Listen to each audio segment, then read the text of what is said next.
Thank you, Janine, for getting us started this morning with the national anthem. Also with motivational thoughts and ways to better serve ourselves, which in return will help us better serve our membership. You didn't mention what town you were from, but I'm a Long Island person as well. I appreciate the memory of the warm bagels on a Sunday morning, fresh from the shop. That's a childhood memory that I sort of relish. Good morning, everybody. Well, here we are on a beautiful summer morning. The rain's cleared out, it's pretty nice and warm out. It's probably not in the forefront of our minds to be thinking about winter and preparing for winter, but that's exactly what we're going to be doing at our plants in the coming weeks, Cardinal, Moan, and Greenville. You might remember how cold it was last December, a Christmas weekend, and how drastically the temperature dropped the early morning hours of December 23rd. Those sorts of freezing temperatures, and especially when they hit so quickly, present problems at our power plants like Cardinal. This morning, Bethany Schunn, our Cardinal Plant manager, and Eric Lowe, our Cardinal Plant operations superintendent, are here to talk about how Cardinal fared through that weekend. They're also going to talk about some recent operational milestones that we achieved at Cardinal that helped us maintain stable rates through a very volatile period. You may have read recently about Bethany in the most recent edition of Ohio Cooperative Living, and from what I understand, she'll be around today for autographs if you happen to bring your copy with you. So here are Bethany and Eric.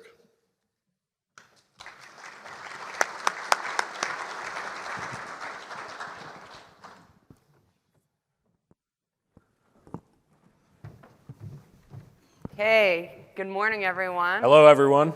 Great to be here. Yes, thanks for coming to listen to. Every year we try to do like a Cardinal Plant update. So this year we're kind of going to do a dual update. We're going to do about the Christmas weekend and our winterization efforts, and then also about our record runs that we've had, like Tom mentioned, over the last year. So if we want to kick into it, and we can get started off.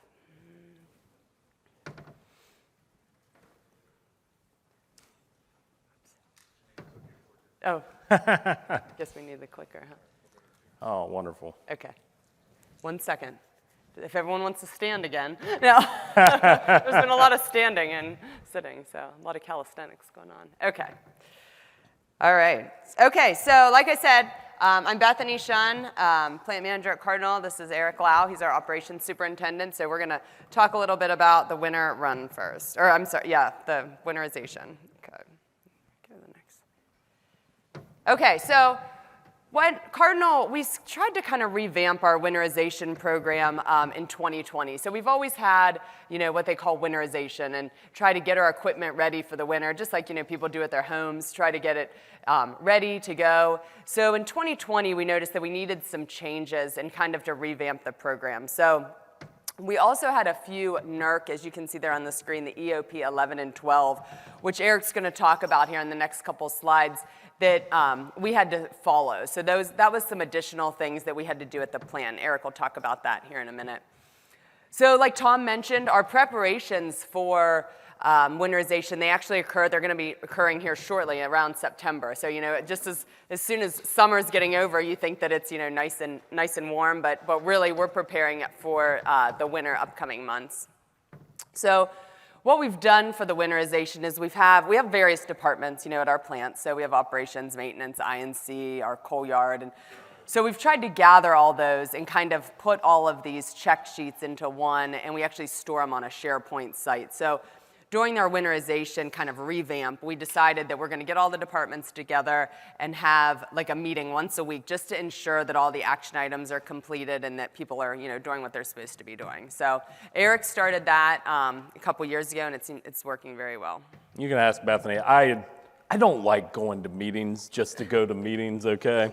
But it really was something that ended up helping to drive the point home of, hey, we need to check in on these things. We need to make sure that we're making progress and we're hitting all the beats that we need to before winter. Okay, so I'm going to talk a little bit here about NERC standard EOP 11-2. So some of the Buckeye Power folks in NERC compliance. They helped along with personnel at Cardinal to basically make sure that we were ready for this new NERC standard going into last winter. One of the things that is probably important to note here is that this standard wasn't even enforceable going into last winter. And so the effective date of this standard, EOP 11-2, was April 1st of this last year. Nonetheless, we wanted to make sure that we were essentially compliant with it heading into the winter season last year. So we did a lot of things. You know, some of the things are, as Bethany mentioned, things that we've been working on for several years before 2020, leading into 2020 and thereafter, and just trying to get better at those things. Others were maybe a little bit new, maybe things that we hadn't thought about as much before. And so one of those things was generator-specific training that was required as part of this EOP 11-2 standard from NERC. And so working with the Buckeye Power folks, we did develop some training for basically all of the supervisors at Cardinal to make sure that those are the folks that are responsible for implementing the winterization program. And also, me being the operations manager, I felt like it was pretty important that our operators re-familiarize themselves with certain things that we do differently during the winter. So actual operating procedures that are important to assure reliability during those winter months. And so, oh, look at that. So magically, we have a slide here now, and this is basically right out of the operator winterization refresher training.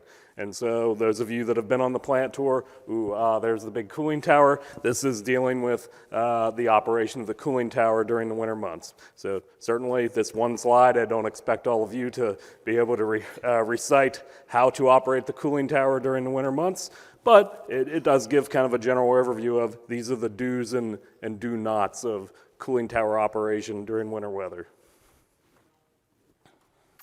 Okay, so leading up to the Christmas weekend, you know, obviously we knew it was cold out, but we didn't really know the extent of, you know, what was going to happen within the PJM system. So we did have a few unplanned outages on a couple of our units right before Christmas. So Unit 3 was out of service for about 15 days. And this was not weather related, but we had to rebuild a boiler feed pump. And when we were out, we realized we have what we call our SCR, our selected catalytic reduction. That's for our NOx. And we had to clean it. We clean it with dry ice. So that takes a few days.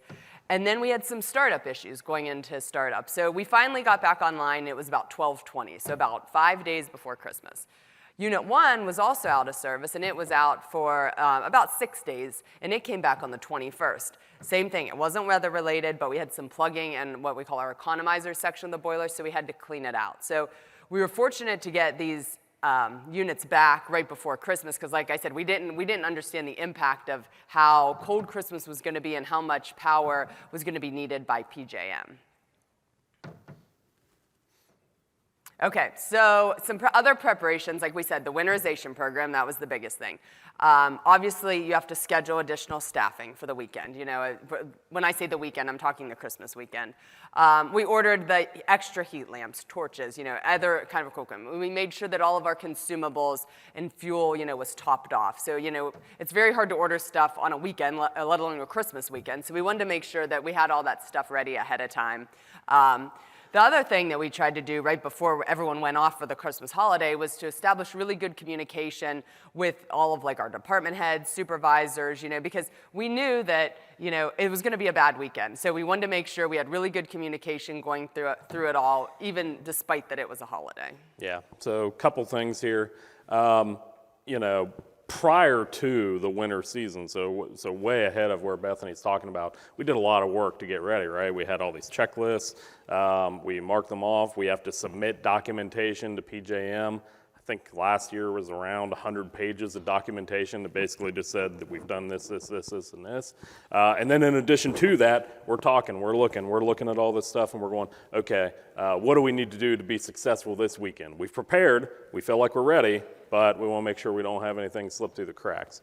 And so we did that in addition to starting up 2 units at the same time, which is not an easy task in and of itself.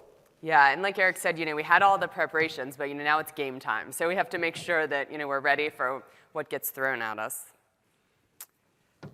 Okay, so some of the things that obviously we have to worry about is, you can't run the boilers without fuel. So we had to make sure that we had like coal, limestone, make sure we had everything ready, and a lot of those things can freeze. So as you can see there, a picture on the bottom, that's our limestone, and we were getting limestone chunks. Limestone freezes really easily, so that actually caused a really large mess for us in our FGD building where we use the limestone, and we'll talk about that in the next couple slides. But a few of the things we have to do for fuel or fuel handling during this time was you basically have to unload the barges slower. So that kind of breaks up any like coal that would be. We have what we call coal crackers, and that's basically they kind of just it turns. It's like a long, I don't know even how to describe it, but it has like nubs on it, so it breaks the coal up as it's grinding through. So we operated those continuously. We typically don't operate those. We have belt de-icers to make sure the coal doesn't slide back, on the belt. So we had to make sure those were going. And actually, our material handling equipment, we basically kept it running the whole time. We didn't want to turn it off because we didn't want something to happen where we didn't have the equipment. So throughout that whole weekend, all of our mobile equipment was running. Another thing that they do is also they kind of work the coal pile continuously in a certain section just to keep it from refreezing. So our materials handling group did have a lot of kind of winterization items on their end just to make sure that we were able to get the fuel to the units. You want to take this one too? Oh, okay. Sure. No, I'll do it. Okay. So PJM, for those of you not familiar, that's the regional transmission organization, right, that we are a part of. They felt like the grid was going to be in pretty good shape for this holiday weekend. 29,000 megawatts of reserve capacity. That's a pretty good chunk. So they knew it was going to be cold. They knew there might be some issues. So they said, well, let's make sure we've got some pretty good amount of reserves out there. Well, as they say, we have this little thing that's up on the wall about the holes in the Swiss cheese, and if they all line up the right way, that's when you can have an event happen, and that's basically what started happening. So the actual load there on 12/23 ended up about 10% higher than they had forecasted, and of course on top of that we had basically the largest temperature drop that had occurred in the last decade. That occurred on the morning of 12/23. So I don't know if any of you remember that. I do. I was like taking the dog out that morning. It's 40 degrees out, and then an hour later it's 20, and then it just keeps going down. It was pretty rough. So on 12/24, so Christmas Eve, the highest they had seen in the last decade, 40,000 megawatts higher than the second highest evening load. So normally when we kind of think about Christmas, holiday weekends, the loads are kind of depressed. There's not as many, factories up and running. People are at home, having their turkey or whatever, and the loads are down. But that was not necessarily the case on this Christmas weekend. Yes, we have a couple illustrations from PJM that you can see there. The 29-degree temperature drop, like Eric mentioned, was the largest temperature drop in a 24-hour period in a decade. Or I think it was a 12-hour period, actually. And so you can kind of see there where it fluctuates with December 23rd being the first one. And the next one also, Eric can kind of explain this slide when he was talking about this is what I was talking about with the loads. So this is basically the last 10 years system load in PJM. And you can see there on the night of Christmas Eve that valley. So that's like the off-peak hours. Pretty low most of those years, 70, 80,000 megawatts. In this case, it was 40,000 megawatts higher than the next highest one. I mean, it was just basically an extreme outlier type event for system load. Yeah, they were really hurting for the power, which we'll get into. So like Eric mentioned, there was about 92% of the outages were reported within an hour or less to PJM. So, they were really scrounging for whatever power they could at that time because some of these other units had come offline unexpectedly. A lot of it was due to the fuel supply or plant equipment.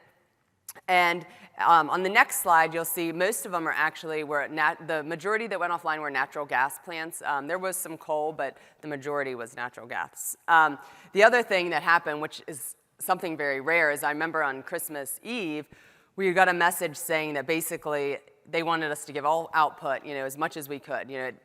they were really under pressure, and we needed to, get the reserve or get all of our go up to full load. If we had any curtailments at that time, even if it was related to environmental issues, they wanted us to, get to our full capacity. So we, we're at our full capacity. There was a couple of things that we could have went down on load for, which we'll talk about in a minute, some what we call deslagging, but we stayed up at full load during this time. And right there, like I mentioned, the natural gas accounted for the majority of the forced outages on Christmas Eve. There was some coal and other sources that did account for some as well. Yeah, so that's kind of a crazy number. You can go back that slide, Bethany. Just to touch on this real quick, 45,000 megawatts of PJM ended up offline. And going into that weekend, they were predicting about 10,000 megawatts to be off. It's kind of funny, we have these morning calls every morning. And every time some of the market ops folks from Columbus, they get on there and they'll go, well, there's 18,000 megawatts of outages now, and we predict, or PJM's predicting it'll go down to 10,000 next week. Sounds pretty typical, right, Kevin? They never predict that they'll go up. Unless they're planned outages, right? But that's what happens sometimes, and that's what happened here. So they ended up with about 4.5 times more outages than were being predicted. And how do they predict these things? Well, the plants tell them, hey, we got stuff going on. And basically, they got no notice for most of these things whenever they occurred. Not a good situation to be in. Okay.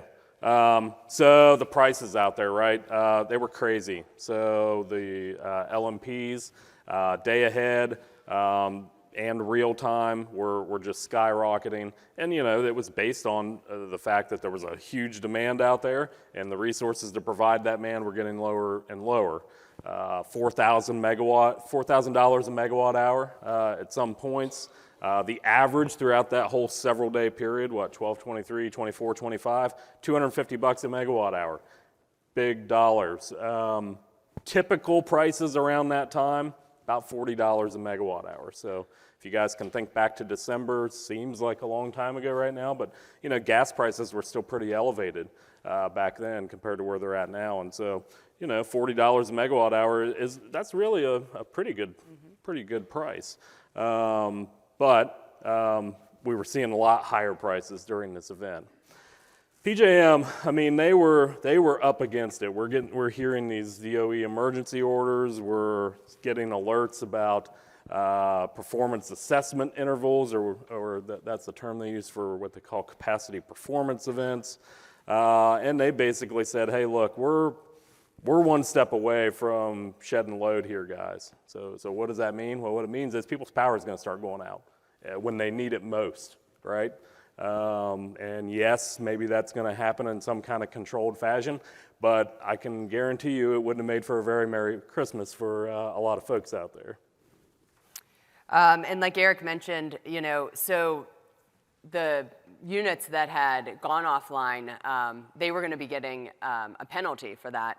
And then the ones that had stayed on, then they actually get like a performance bonus. So that was one of the things that PJM had, this was kind of the time when they needed the power, and if you weren't there, you would be penalized. I don't want to spoil the story or anything, but what group did we end up in? The overperformers. Oh, okay. All right, so you want to talk about? Yeah, sure. Okay, so issues we did have. We'll tag team. We this weren't one, issue-free by any means. So there was a lot of stuff going on, right, guys? This is December 23rd. Things are in relatively good shape. We got all 3 units online. Starts getting cold. Start seeing issues, right? What are the types of things you think might happen? Well, you'd probably be right if you guessed anything. Instrument airlines, that's probably the big one, honestly. So those of you familiar with compressed air systems, you get moisture in those, you have drying systems. If a valve sticks or you have something not function quite correctly, guess what you end up with? Frozen airlines. And then you got to figure out where to thaw them out at and how to get them restored. And well, what's that affecting if you have a frozen airline? Now this valve over here doesn't work. Now you don't have an air supply to open or close things. It can start getting pretty ugly in a hurry. So we had a lot of those sorts of issues that we had to work through, figure out where's it froze, how do we thaw it out, what caused the issue in the first place, and so on and so forth. And so I think, we'll talk about lessons learned here in a little bit, but that's one that we have some room for improvement on. Transmitters, we've got all kinds of outside tanks at the facility. Most of them have at least insulation on the transmitters. In many cases, heat trace and insulation. There was one, I recall in particular, that after the fact, went and looked at it. Didn't cause us a huge problem or anything, but I had it on our list. I went and looked at it. The insulation was just slightly cocked. You wouldn't even really know that there was anything wrong with it, but it was so cold out that that was enough to let the cold in, and boom, you got no tank level indication anymore. So very minor things, just the insulation slightly whopper-jawed, can cause pretty significant issues. And so presumably that's what happened with some of these other plants, right? As Bethany indicated, a lot of other things, cold weather related. Limestone, man, that limestone, okay, so it's supposed to be about 1/4 inch in diameter, most of it is. End up getting some fine material in there. If it gets wet, guess what you end up with? Frozen chunks, not fun. We don't have limestone crushers. Was never built as part of the system, so what do? We gotta work our way through it. So the material handling folks, they do a good job of trying to keep those big chunks out of there as they're out there moving material around. Sometimes they make it inside. And so what you end up with is, it might plug up the wave feeder that's going to the ball mill, and you have a huge mess like is in that picture up there. Yeah, and that second picture there on the bottom, that's our FGD building. And what happened, like Eric said, is these limestone, they basically, had so many chunks that it plugged our feeder. The feeder then overflowed, and it went down like all over our FGD building, which came down through the ceiling. So, everyone's trying to keep the units running, and then they're trying to work through this mess as well. So it was some other, other items that was happening as well just due to this. Aside from just running the units, we got floods going on. They're trying to, in another slide, we'll talk about a deluge system which went off unexpectedly, causing a huge mess. So there was a lot of other things going on. Everyone was just like hanging out in the control room. There was a lot of issues going on. So the last one I want to talk about is actually the first one listed on the slide, and that's the air oil pump. So, and depending on if you're a GE guy or a Westinghouse guy or a BBC guy, they all have different names. This is on unit 3. This is the thing that keeps the hydrogen in the generator, okay? Pretty important. There's some redundancy there, as you might imagine, because you don't want hydrogen coming out and going kaboom somewhere. So the primary pump failed just out of nowhere. So fortunately, we did have a backup. Guess what? First backup didn't work real well. So now we're on the second backup. We made it. Hey, this was on the night of Christmas Eve. We were able to keep the hydrogen in the generator, thank goodness. If all of our other backups had failed, the unit had been coming offline at basically the worst possible time, and it had absolutely nothing to do with cold weather. But that wouldn't have made it any easier to accept, right? So fortunately, had a game plan, got some people involved, found the parts, got Bill Buzzard on the phone. He's out there. Hi, Bill. And hey, I think we got that thing replaced in like 12 hours or less. So it was a pretty good turnaround on that pump. Yeah, and that did help, like when we said we brought out some extra manpower as well. So, all the departments, we tried to staff up for emergency situations like this, when we would need the extra maintenance or extra I&C. Okay, so, like we talked, so our units, even though we had a lot of issues and a lot of people, running around trying to keep them going, we did run the entire time at full load, and we didn't experience any curtailments. Like I mentioned before, we sometimes come down on load to do deslags if needed, but we were trying to monitor if there would be any slagging, so if we didn't need to come down on load for that night or 2 nights, that we could do that. So we were actively trying to monitor to make sure we were good. We didn't have any slagging issues, so we said, we're not going to derate the unit. So PJM was happy for that. But like I said, all of our employees really helped during this time. It wasn't just the winterization efforts, but the preparations, but just out there on those cold nights, and being it was not ideal conditions. And we had a lot of supervisors and team leaders, and Eric was out there. I mean, we had a lot of people go out to help the crews, and I think that was very helpful. Or if they weren't out there, they were on the phone. It didn't matter if it was Christmas Eve, Christmas Day. We were all trying to be in communication, just because the plant, doesn't stop because it's a holiday.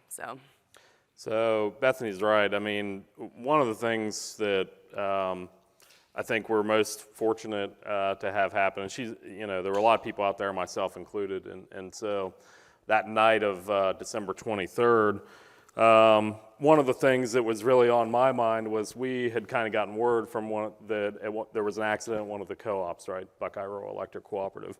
And so we heard, that there had been this incident, and so that kind of really hit home for me. I'm out there with these guys, and I know, like, hey, look, they know they're up against it. We all know that we're up against it. We got a lot of things working against us here with these weather conditions. And so my concern started to become not, are we going to make it through this, but we need to make sure that we're taking care of people and doing everything safely, right? Because the folks out there, they want to get it done one way or the other. So I was really happy, even though I have a lot of confidence in our safety culture at the plant and people doing the right things, I was glad to be there to be able to okay, I'm going to get this message out there personally. We got to make sure we're doing it safely and doing the right thing every time. Right.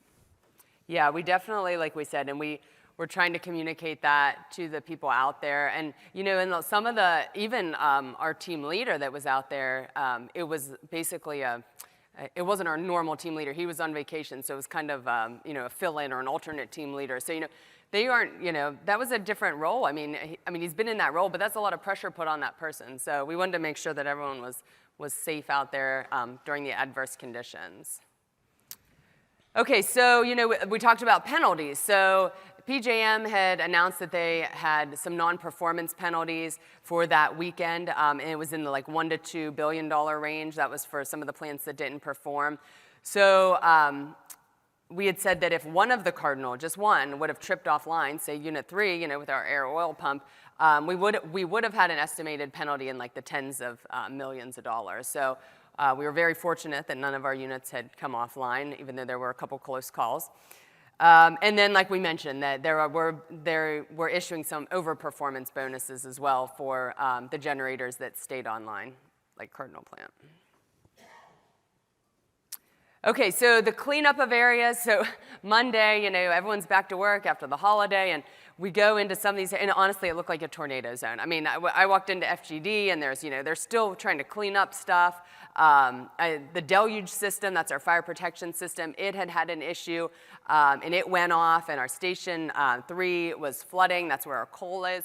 One of our coal tunnels. I mean, it was just a mess. So, we had to kind of do some restoration work after the weekend and get some cleanup efforts. But the one thing I think that we really did that was, right on that Monday, I said, let's have a meeting and we'll do kind of a lessons learned, what went right, what went wrong, because we had a lot of stuff go right and a lot of stuff go wrong. So we were trying to make sure we had some lessons learned. So Eric had put the meeting together. We'd got different departments, made some lists of what needed done, some action items. And actually, to this day, we're still working on some action items. I mean, it wasn't like a quick fix for some of them. We're still continuously working on some of them. Yeah, that's right. So Tom kind of mentioned, we're going to be starting winterization prep again here, and so our program kind of officially kicks off normally on September 1st or thereabouts. But we've been working on it the whole summer. I mean, they've got PMs that they've been doing and still repairing some of these items that we found to be deficient last year.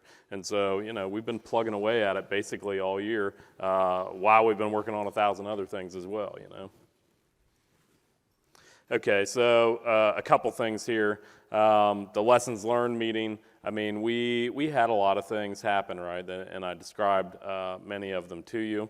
There were others in addition to that. Heat trace failures on urea transport line, some places where insulation had just fallen off or wasn't in as good a shape as it should be. Things of that nature, the compressed air systems, so on and so forth. So we made sure that we recorded all this stuff down. We documented action items. In some cases, we had a decision to make. Were we going to go one way or are we going to go the other? So portable air compressors, we talked about buying one. Kind of what we determined was, amazingly enough, you can get these things pretty quickly and reliably. We got a couple of them, I think, on Christmas Eve. And And actually, we already had a couple rentals on site. So, you weigh the benefits of owning your own versus being able to rent one, and, kind of the availability you can get these things with. And so ultimately, I think we decided not to buy one. Right. We also wanted to make sure that we shared all this information with the employees and recognized the employees, especially the employees that were out there, because they were working hard that weekend, man. They were really, a big part of our success. Yes, we prepared. We did all these checklists and we did all the things that we're supposed to do, but it doesn't happen without the people there working hard to keep those units running as well. Yeah, we really wanted to share the information that we got from PJM, with them, just to know how, like Eric said, how important it was to be available and online and full load capable that weekend. And there's a lot of challenges, but they were able to work through them. Okay, so kind of where do we go from here? Well, NERC, they're giving us some more stuff to do. So I talked about the EOP 11-2 earlier, and now there's another standard coming, and this one's called EOP 12. Again, this one is not effective yet. In fact, it's not even really final yet, I don't think. There may still be a few tweaks and changes and things of that nature, and kind of tentatively, they're wanting this to be effective or enforceable on October 1st of not the upcoming October 1st, but after next summer's conference, it'll be enforceable on October 1st of 2024. So we've got some time, but again, we want to try to be as prepared as we can to be compliant with this new standard going into this winter. And so several of the Buckeye folks and folks from the plant, myself included, have been starting to work through, what are some of the provisions of this new standard compared to EOP 11-2. And so, I've got some of the stuff listed up here on the slide, but generally speaking, the requirements and measures are more rigorous, more detailed than they ever have been. And so, that gives us, some challenges that we're going to have to be up to. One of the things that, again, this is kind of maybe a lesson learned for us, although it's also an action item here for EOP 12. One of the things that we did really well this past winter was what they would call, NERC would call for this standard, cold weather critical components. So what is a cold weather critical component? Well, they define that in the standard, and it's basically something that if you affect it, it could cause a significant derate or an outage pretty quickly. And so, those things that can take the unit off, like, wait a minute, did you guys hear that? Yeah, those things that can take the unit off like that, and there are many, we protected those very well. And so it's not to say that we were problem-free, but we protected the things that really needed to be protected very well. And so that's one of the things that they want you to do for this EOP 12, and we're working on establishing that list of all those things that need protected. Okay, so we kind of said there was two parts to this presentation. So that was our winterization in the Christmas weekend. The other thing is we did reach a couple milestones on some of our record runs this year. So we had a record run with all 3 of our units continuously running, and that was for that would be for the 65 days, and that started on December 21st. I got to check here, to March 25th. So it was 65.3 days. That was a continuous record run with all 3 units running. And we had a couple others on Unit 2. Want to hit this one? Oh, sure. Okay, so 65 days. That doesn't really sound like a lot, right? That's not like a big impressive number. But, well, let me tell you how impressive it actually is. So, listen, guys, there's a lot of things that can go wrong running a power plant, especially a power plant that is very complicated. It has all these auxiliary systems that have been added onto it, the FGD, the SCRs, and so on and so forth. And so the previous record holder in the FGD era, so since we added on the JBRs, FGD systems back in the early 2000s was 48.8 days. So, and guess what? We set that last year. So 48.8 days. We improved upon that by 33%. in this most recent record run. And so it's pretty difficult to do, keeping all three of them running for that amount of time. Now, I will throw the little caveat out here. The all-time record for continuous operation, we did not quite beat that. However, 77.4 days, and that was back before FGD was added to any of the units at Cardinal. So we've got a target, we've got a goal. Yes. Only 8% of people ever reach that goal, but we're going to try, okay? So we also had another record run on Unit 2. So when we had, the Unit 2 actually ran from outage to outage, which is, what we always try to achieve. So from a planned outage to a planned outage. And so that, when it came off for our spring outage, we were at 159.5 days. So that was a really large, stretch of run for Unit 2. So it did very well between the winter, or the fall, and the spring outage, I should say. And then we have set that, and you're going to tell them about that bullet. Eric's my historical. Yeah, he's going to tell them about the. All right. So 159.5 days. I mean, that's pretty impressive, guys. That's like half a year, right?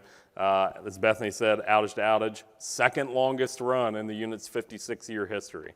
There's only one left. There's only one higher, 174.4 days, and that was set all the way back in 1995. So those of you that can remember back that far, think of what you were doing in 1995. Cardinal Unit 2 has not run as long as it did earlier this year. What were you doing, Eric? What was I was in like middle school or something. I don't know.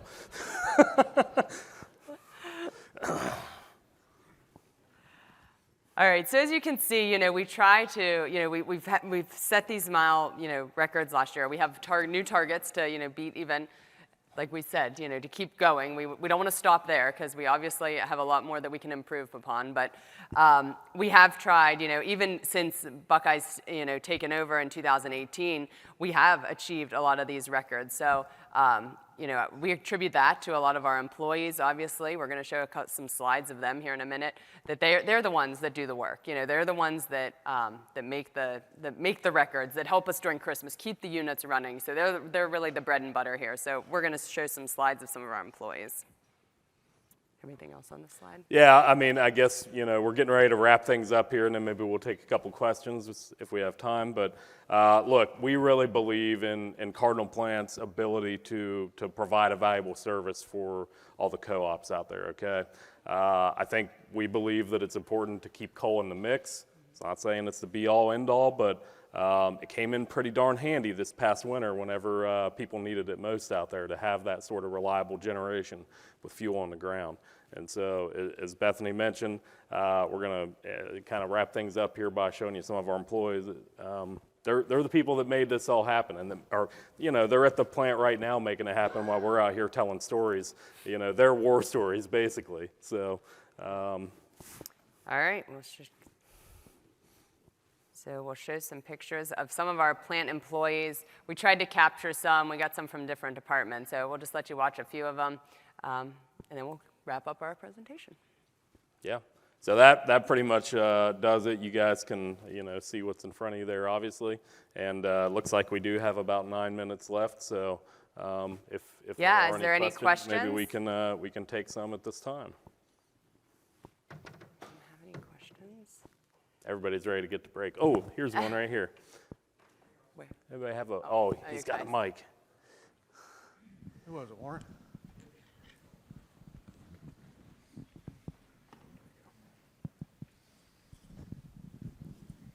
Number one, I want to thank you for all you do to thank your employees. One of the faults of most service industries is to forget who does the work. Mm-hmm. So I think you need a very round of applause for what you have done. Thank you. Thank you. Yeah, we definitely, there's a lot of moving parts to that plant, and it's not going to be a few people that, that run it. It's a team. So, yeah, we definitely credit the team. Yeah. I knew I was going to work this in somewhere. I kind of came from the bottom up, basically. So I did start at Conesville a month and a half before Bethany started there, which I always remind her of. Every time. Technically, I have been in the industry longer, although she blew my doors off as she, passed me. and became my boss. But at any rate, you know, I've been out there. I've worked those 12-hour shifts, rotating shifts. I know what it's like. We don't forget where we came from, basically, and that's, you know, the people out there doing the hard work of running that plant. Certainly, you know, the management plays a part in that as well, but yeah, we really appreciate the work that the folks out there are doing every day. And Eric still loves to go out and do operator things, and I still like to go to the chem lab and do chem lab things. So we don't forget where we came from. Any other questions? Yep. With the closing of other power plants around the country, if a weather event like last Christmas happened again, are you concerned about rolling blackouts across the country? Yeah, I mean, I guess from my point of view, there's plants closing. You know, we actually had a plant very close to Cardinal just recently close. And when we had Christmas, you know, like we said, we were afraid that they were going to have, you know, to cut some power and we would have blackouts. But I guess we try to do what we can control, you know, and obviously that's keeping Cardinal online. But yeah, it is scary that there's so many plants closing down, and that could be an option for them is for rolling blackouts. Yeah, it definitely gives me some pause because, you know, basically in this area of the country, more or less, we're seeing coal go away. We are seeing gas units being built still, although with some of the proposed regulations coming out, that may put a stop to some of that or at least put a pause on it. And so, you know, kind of what we're seeing is a lack of fuel diversity. So when you become incredibly reliant on natural gas, as PJM is essentially, we've transitioned kind of to that, although there is still about, you know, there's some coal out there, but it's becoming more and more reliant on gas. Guess what? Your home heating is relying on that too, and so you can end up with, I think, a greater potential than there was 5 or 10 years ago for those sorts of events to occur. So yes, it worries me. Sure. Morning. A couple years ago at one of these meetings, I seem to remember being told that the goal at Cardinal was to be the last coal plant standing. Can you confirm for me that that's still the goal? That is still the goal. We actually talk about that a lot in our meetings. And we say that, you know, like we said, there's a lot of coal plants, you know, shutting down in Ohio, not just Ohio, you know, all over. But yeah, our mission is to keep Cardinal to be the last coal-fired power plant standing. So yes, still the goal.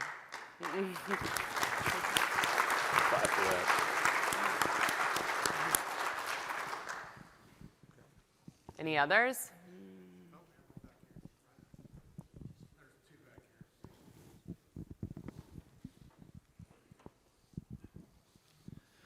First of all, thanks for all your efforts. That couldn't have been a lot of fun working through Christmas and being away from your families and stuff, so thank you for that. I'm just curious how Moan and Greenville operated during that time. Were they up and contributing the whole time also? They were running, I know a lot, because they were, you know, they're peaking units, so they were up. I don't know if they were at full capacity. I don't know if you want to touch on that, Tom, but they definitely were called upon. I know that. Yeah, Moan and Greenville obviously would have been needed through that whole period as well, and they ran fairly well. Moan had a short issue that we got resolved, and Greenville had one unit that was, or half a unit that was off for about 10 or 12 hours on, I think it was the 23rd. But so generally speaking, they did very well, not quite as well as Cardinal in the sense that Cardinal was at full capacity that whole time, but pretty close. Brian, did you have a question? Stavish? Oh, no, I thought I seen your hand go up, sorry. Okay. Okay. All right, well, Any other thank you, questions? everyone. Anything else? Time for one more. No takers. Okay. Oh, we do have Did you one get your more, all Sharpie right. Yeah, for all I'm the those king, magazines. I'm the king of awkward silence, so. Hang on, we got one more over Oh, wait, here. there's one more. Yeah, hold on, hold your applause. Or was that for me? When you compare the reliability of Moan and Greenville versus Cardinal, can you just talk a little bit about the challenges of those two options, I guess, in power, and how hard it is to keep one versus the other running?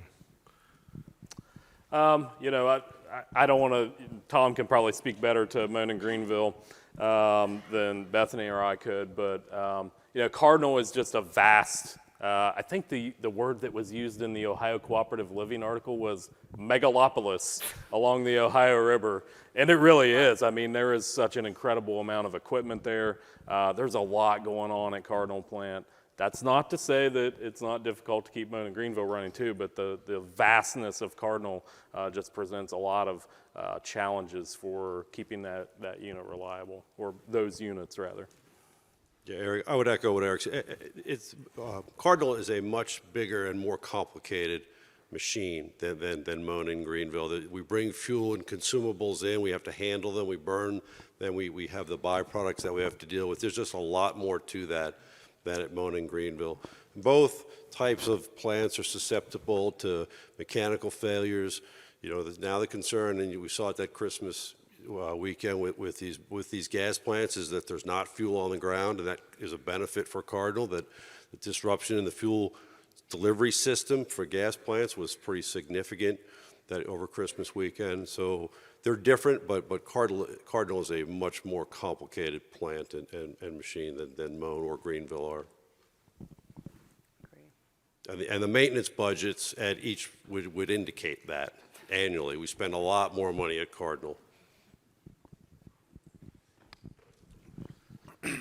I just wondered if you had any updates on, since the labor shortages and stuff of it last year with inflation, if you guys had to do a lot of increases in costs of paying people or retention or attracting new labor.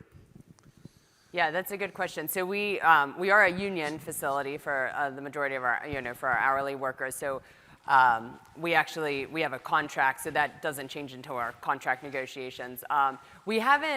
When we posted jobs, I mean, some jobs, like engineering type jobs and stuff, are a little bit harder to find. We've had some trouble finding some people, or if they do, they come from, farther away. But typically, I mean, when we post jobs for Cardinal, I mean, it's a very good job for the area. There's a lot of people that apply.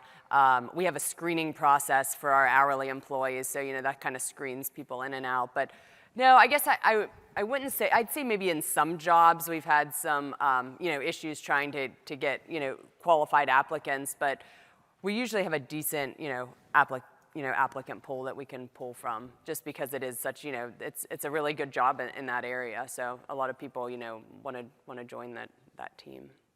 Yeah, I think as well the inflationary type of things that we see going on out in the world, we haven't been immune from that, as well as supply chain issues. So, I told you guys earlier about we've been working on some of these issues from winterization type items, lessons learned that we learned during Winter Storm Elliott. And part of the reason we've continued to work on that is because it took, a couple months to get the parts in, right?